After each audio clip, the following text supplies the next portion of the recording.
Get those guys. Get that camera. Now, why don't we just play that tape back? You just put your finger on the play button and push. The play button has been replaced. But a bullet hole! Perfect Strangers was a sitcom that ran from 1986 to 1993-ish, I think, somewhere around there. I don't feel like looking up the exact date. It starred Mark Lynn-Baker as Larry Appleton and Bronson Pinchot as Balki Bartakamos. Two cousins with very different cultural backgrounds who move in together and try to make life work after Balki just shows up in America one day to make a new life for himself and just expects his cousin, whom he's never met, to just let him move in with him. Which he does, of course, or we wouldn't have a sitcom.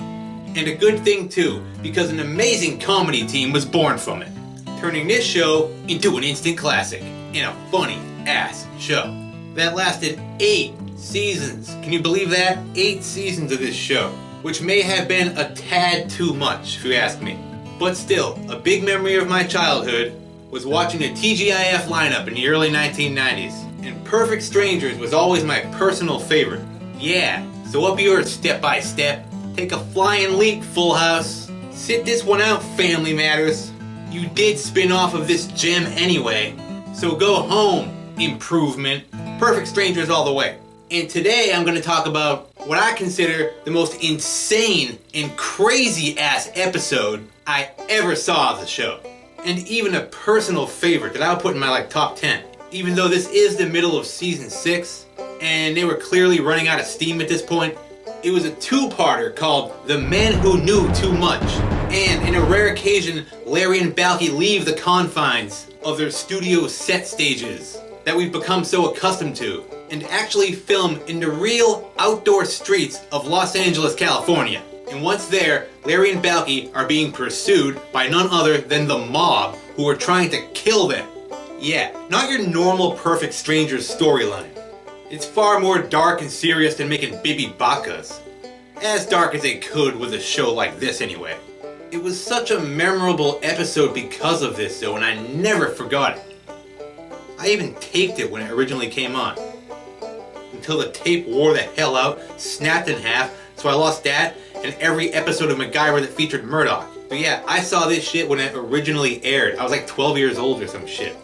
And boy, in those days, the words "to be continued" were a big ass deal to a 12-year-old kid who was obsessed with TV and movies. How can I go through another mundane week of my average, boring 12-year-old life without knowing what happens to two fictional doofuses that I had grown to love as much as my own doofy family? So this was tense for me. I may have actually believed in those days that this may possibly end badly for Larry and Balki, and that the mob would actually succeed in murdering them violently on network television. But no, of course not. This is a sitcom just trying to do something different. And here it is, the wildest ride of a Perfect Strangers episode ever. Season 6, episodes 7 and 8, The Men Who Knew Too Much.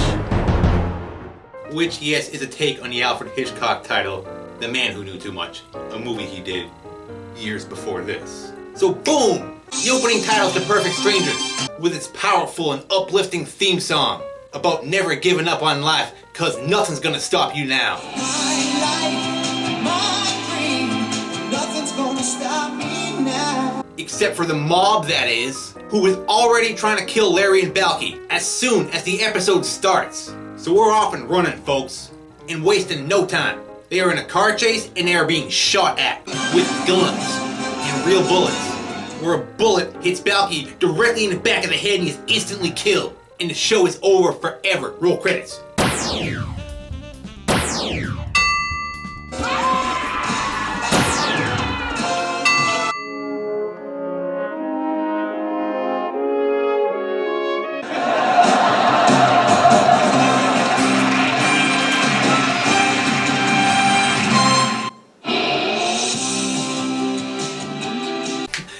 kidding.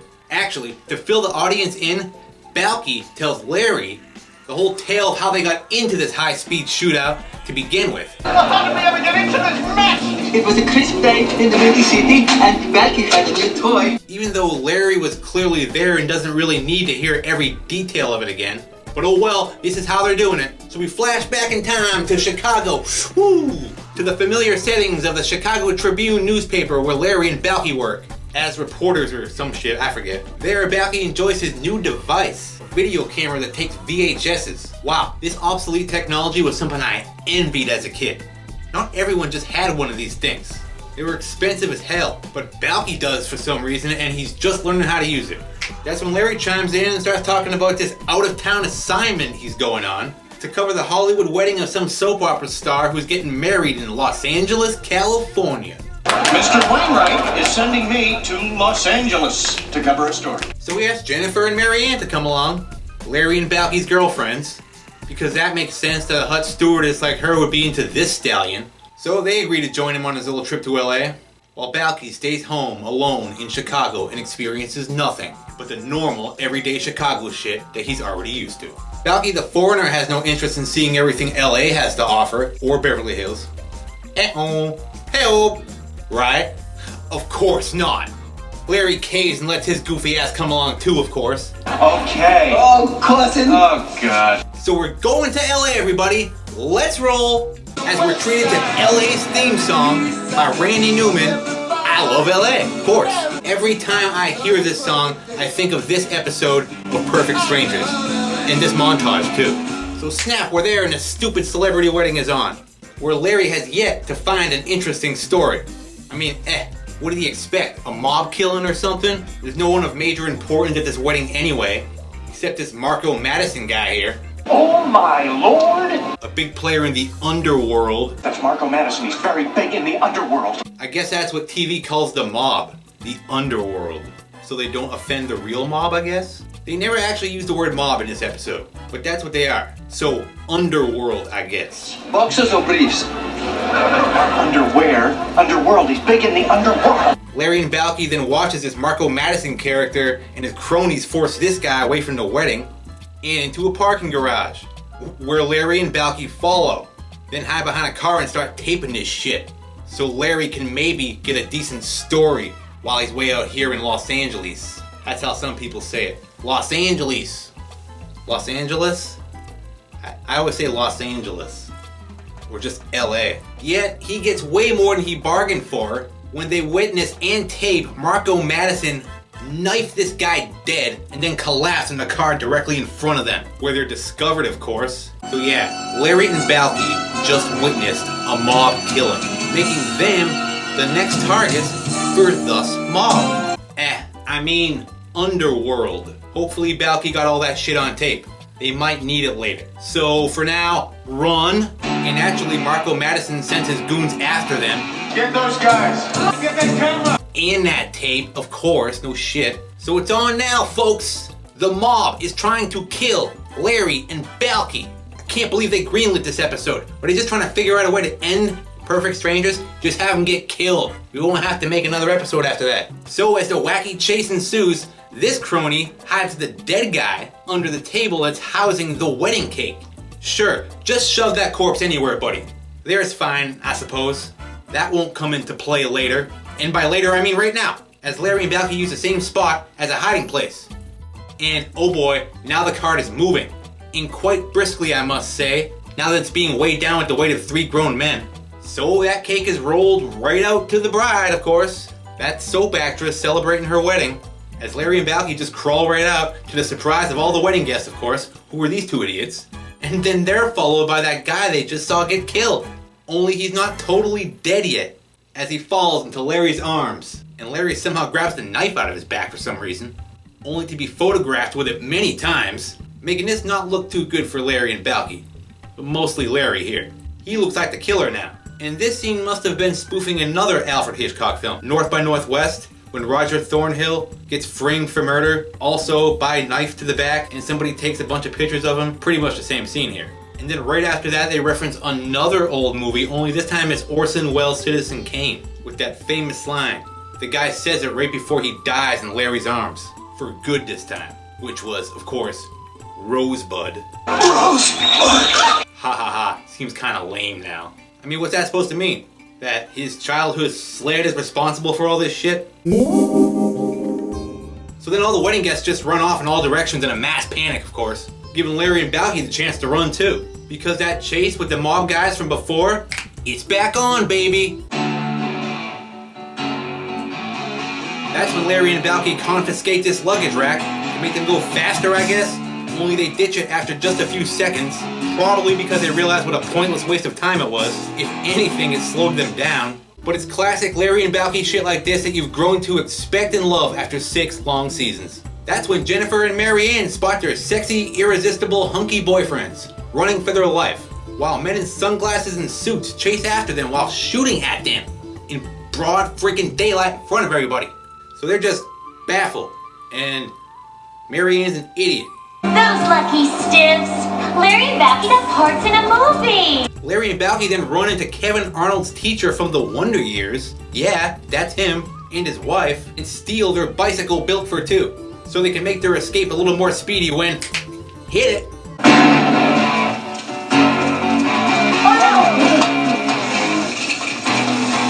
We're treated to Randy Newman again for the chase music. Yeah, very suiting too. They still want to fight?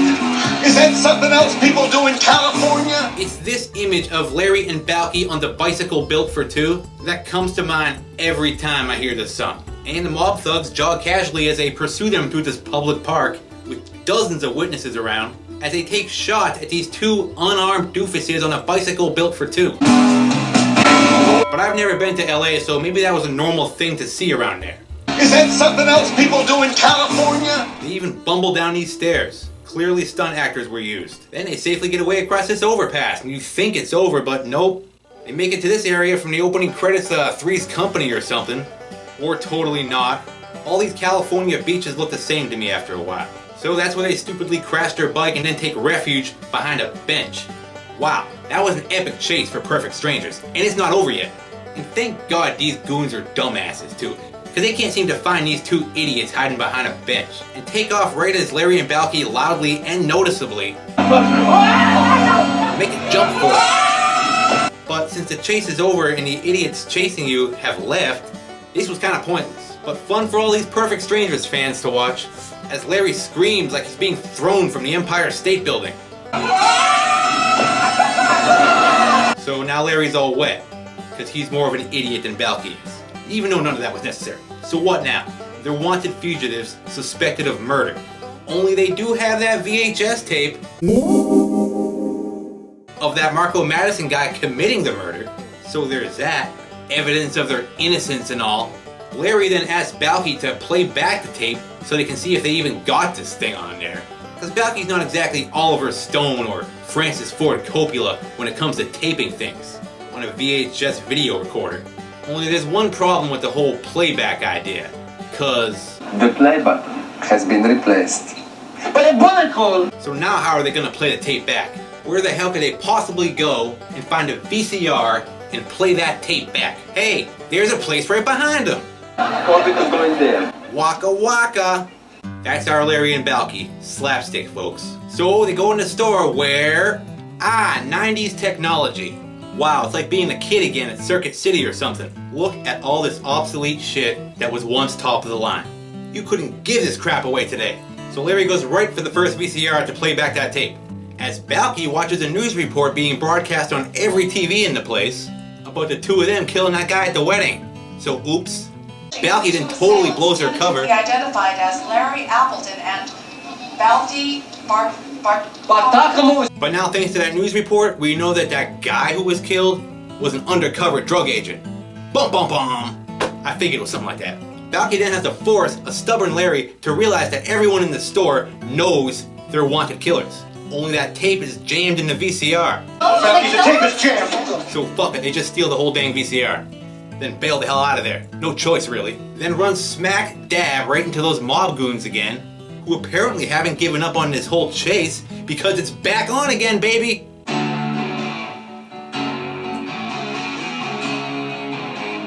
Wow, this is the most exercise Larry and Balki have ever had in a single afternoon. Or episode in general. We then meet back up with that Kevin Arnold's teacher guy and his wife as he bitches about his hatred for his LA vacation. I hate Los Angeles.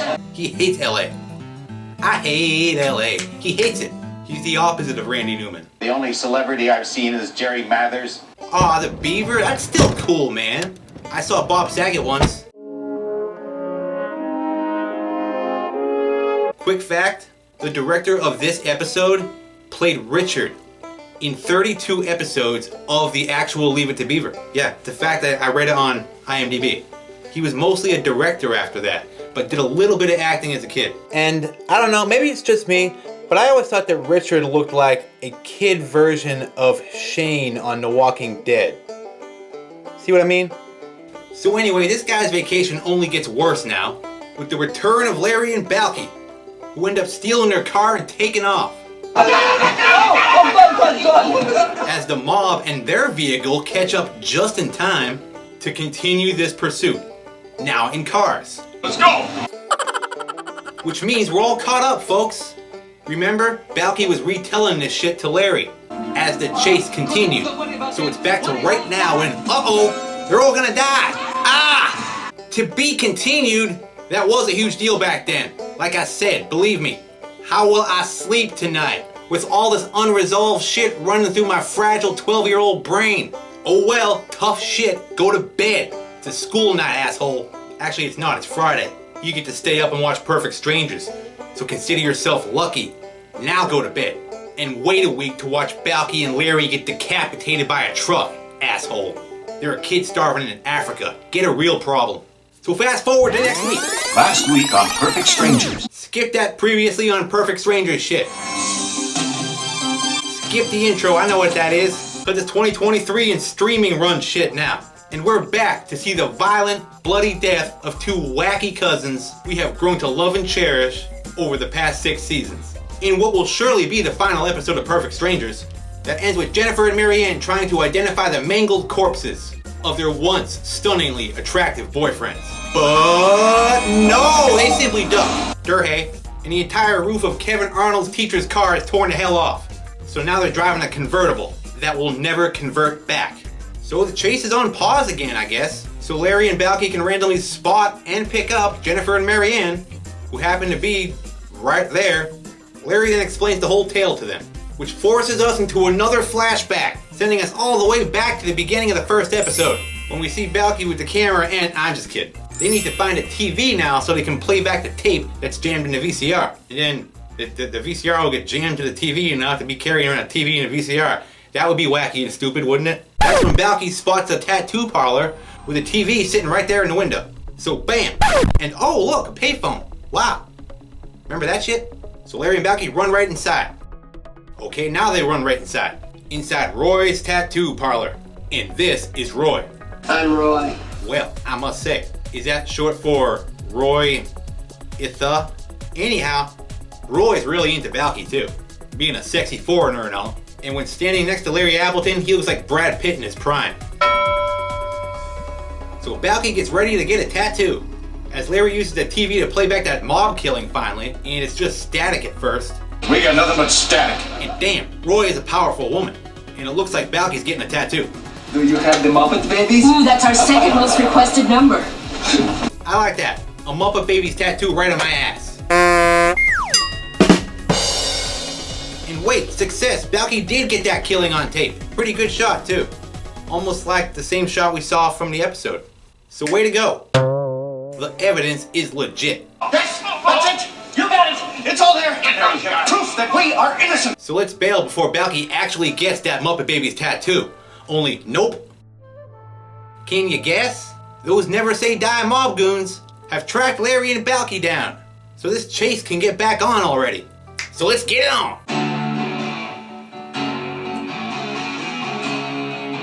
And this guy stops just to check out Jennifer and Marianne, because he just can't believe that those two doofs are dating these chicks. He looks baffled. These guys have girlfriends? What? Which gives Larry and Balki time enough to hide in a dumpster and once again easily bamboozle the mob. Or should I be calling them the underworld? So free to think for a minute, Larry starts wondering why a mob guy like Marco Madison would be at some celebrity's wedding anyway, for some soap opera star. But no time to think deeper into that because now they're being robbed at gunpoint by this guy. Give me all your money or blow me away! Who steals all their money, and the VCR too, of course.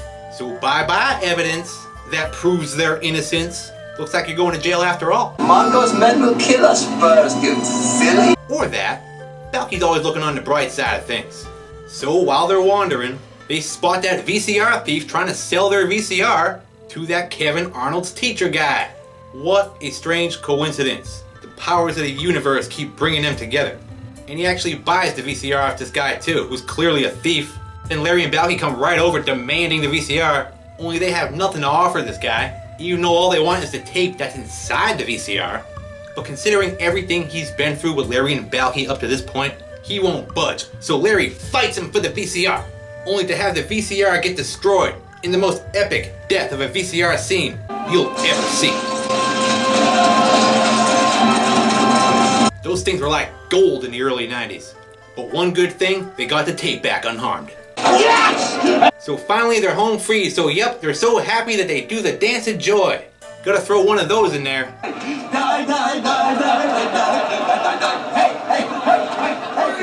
Only it's interrupted halfway through, so... Oh boy, you guessed it.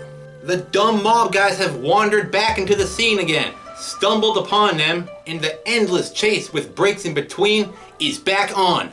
Again.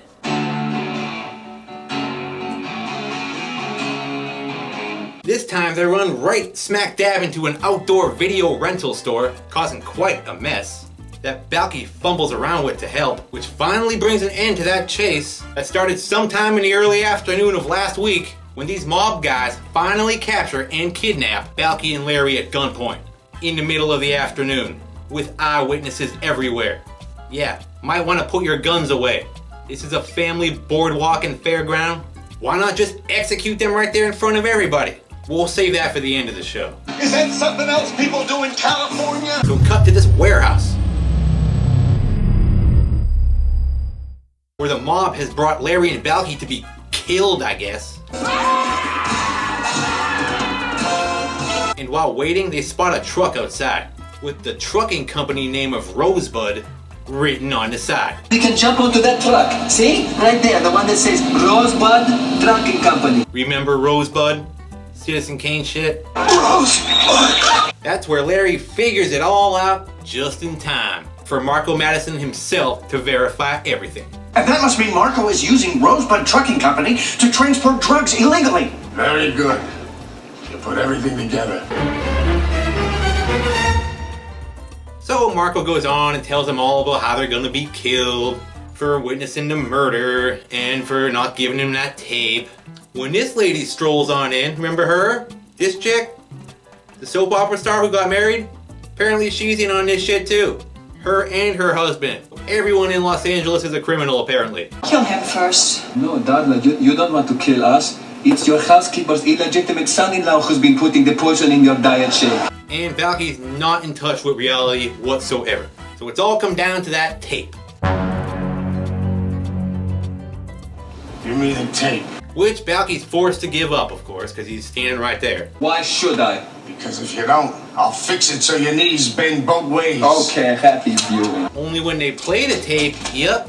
Perhaps you noticed when Balki crashed into that outdoor video store, he must have switched tapes there somewhere, because when they go to play the tape, they're watching the Roadrunner. Ha! Go Balki, you pulled a fast one on the mob. Now they're gonna kill you. That displeases me. Balki then makes the classic deal of promising to take them to the real tape if they swear to let them live and go and all that shit. We'll take you to the tape if you promise not to kill us. Okay, that sounds fair to me. But you know they're not gonna do that. They're the mob. But they all agree on this anyway, so deal, I guess. As soon as we give them the tape, they're gonna kill us. Yeah, they will. So back to that beachside fairground again, to that outdoor video rental store again. We're in broad daylight again with people everywhere again, with this high-profile mobster present. Forced them to locate the real tape. Anyone for a musical? Larry and Balki, however, have devised a wacky plan to get out of this shit. Of course they have. What's that? Yup, that worked alright, just like it would in real life. So run! The chase has been resurrected and is officially back on, baby! This time they steal an ice cream bike. That seems like it would only slow them down again, but hey, it's wacky. And poof, they managed to teleport off the bike anyway. Huzzah, they're gone! No wait, there they go, on a carousel. Where, while crawling around for cover, Balki manages to tie this doofus's shoelaces together. What, like a schoolyard prank or something. Thank God he's stupid too, so this can happen. Idiot. So the chase is back on.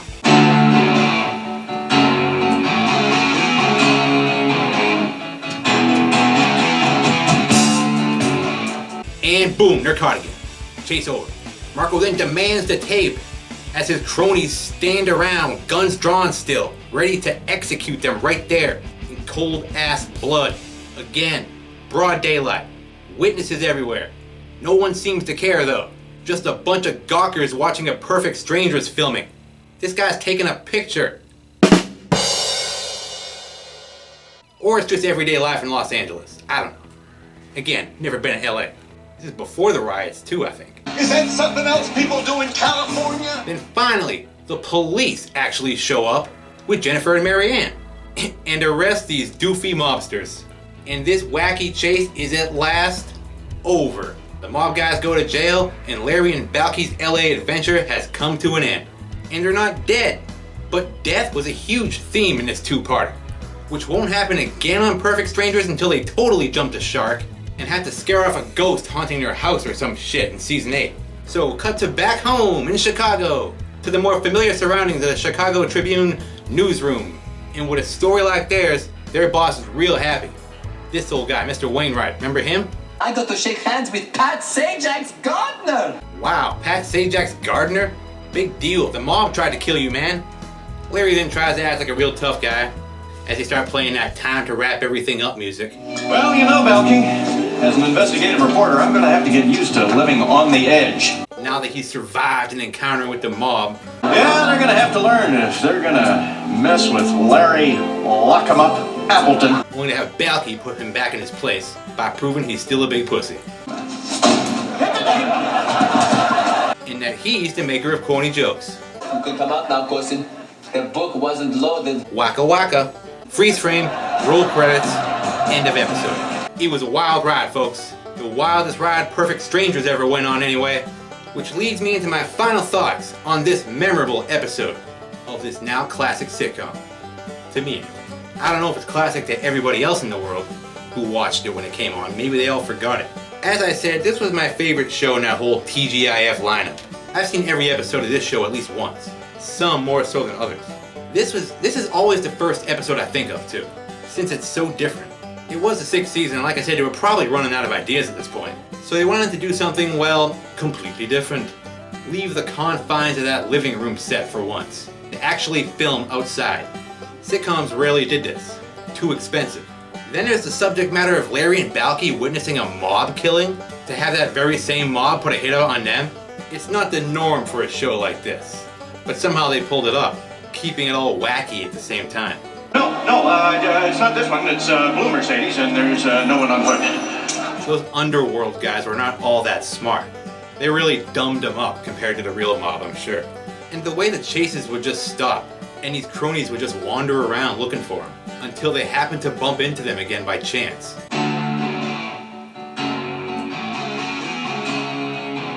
Or how they would chase them, and then just take random shots at them, in broad daylight, in very public places. Not too bright. Well, that's it, folks. That was my look at the Perfect Strangers 2-parter, The Men Who Knew Too Much. One of my favorites. So if you'd like to see it, it's currently on Freevee. For free. V.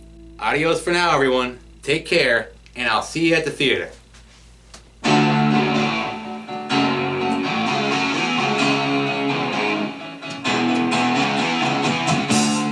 Is that something else people do in California?